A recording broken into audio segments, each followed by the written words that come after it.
Cake അടിച്ചാലോ? കുറേ നാളായില്ലേ. വീട്ടിലുണ്ടാവും പപ്പായാണ്. നോക്കിയോട്ടെ, പപ്പായ ആദ്യം ഇങ്ങനെ അരിഞ്ഞ് കട്ട് ചെയ്തിടണം കേട്ടോ.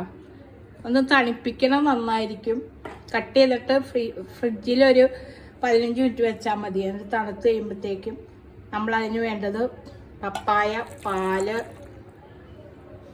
പിന്നെ കുറച്ച് പഞ്ചസാര, 2 സ്പൂൺ പഞ്ചസാര ഇടണം കേട്ടോ, മധുരം കിട്ടാനായിട്ട്. ഒത്തിരി വേണ്ട, 2 സ്പൂൺ ഇട്ടാൽ മതി.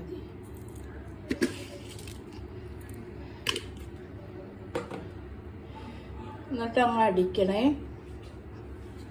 പപ്പായ.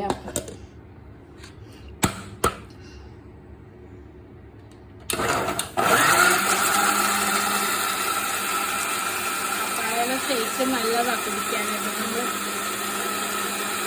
നമ്മൾ ചോറിന് വരെ ഇതൊരെണ്ണം കഴിച്ചാൽ നമുക്ക് ഉച്ചയ്ക്ക് ചോറിനേലും കുഴപ്പമില്ല. പപ്പായ എപ്പോഴും നമുക്ക് ശരീരത്തിൽ വൈറ്റമിനുള്ള സാധനം, സ്കിന്നൊക്കെ നല്ല ഗ്ലോ ആയി കിട്ടും. ഒത്തിരി വൈറ്റമിൻ അടങ്ങിയ ഒരു ഫ്രൂട്ട്സാണ് പപ്പായ. പപ്പായ മുഖത്ത് വെക്കണൊക്കെ എന്തിനാണ്? കളറ് കിട്ടാൻ വേണ്ടിയില്ല. അതുപോലെ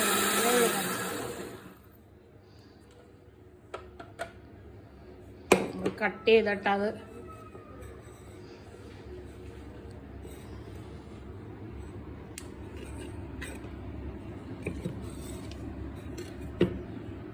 അല്ല, ഷേക്ക് അടിച്ച് കഴിയുമ്പോൾ അതിങ്ങനെ വരും. നമ്മൾ ഗ്ലാസ്സിലോട്ട് ഒന്ന് ഇളക്കിയിട്ട് ഗ്ലാസ്സിലോട്ട് എടുക്കണം കേട്ടോ. ഇതിപ്പോൾ ഒരു മുറി പപ്പായ കൊണ്ട് അടിച്ചതാണ്. ഇത് വൈറ്റ് പപ്പായയാണ്. വൈറ്റ് എന്ന് പറഞ്ഞാൽ ഒരു ലൈറ്റ് യെല്ലോ, ഗോൾഡൻ കളറല്ല, ലൈറ്റ് യെല്ലോ പപ്പായ. പപ്പായ പല ടൈപ്പ് ഉണ്ടല്ലോ. ലൈറ്റ് യെല്ലോ പപ്പായയാണ്. അതിനകത്തേക്ക് ഐസ്ക്രീം ഇടാം. ഐസ്ക്രീം ആവശ്യത്തിന് സ്കൂപ്പ് ഇടുക കേട്ടോ.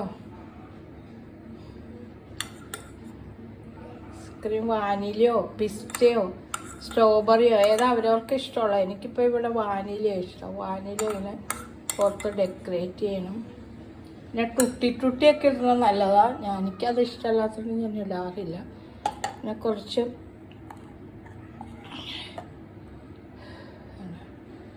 ചോക്ലേറ്റ് ലിക്വിഡും കൂടി ഒഴിക്കണം. ചോക്ലേറ്റ് ഒരു ഭംഗി കിട്ടാൻ വേണ്ടി കേട്ടോ.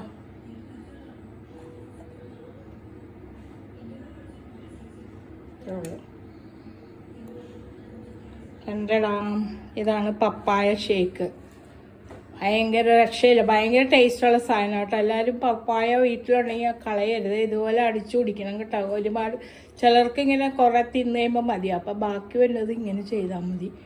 നല്ലൊരു ഷേക്കാണ് പപ്പായ ഷേക്ക്. മാംഗോ പോലെ തന്നെ സെയിം തന്നെയാണ്. അടിപൊളി ഷേക്കാണ് കേട്ടോ. എല്ലാവരും ശ്രമിക്കണം. ബൈ.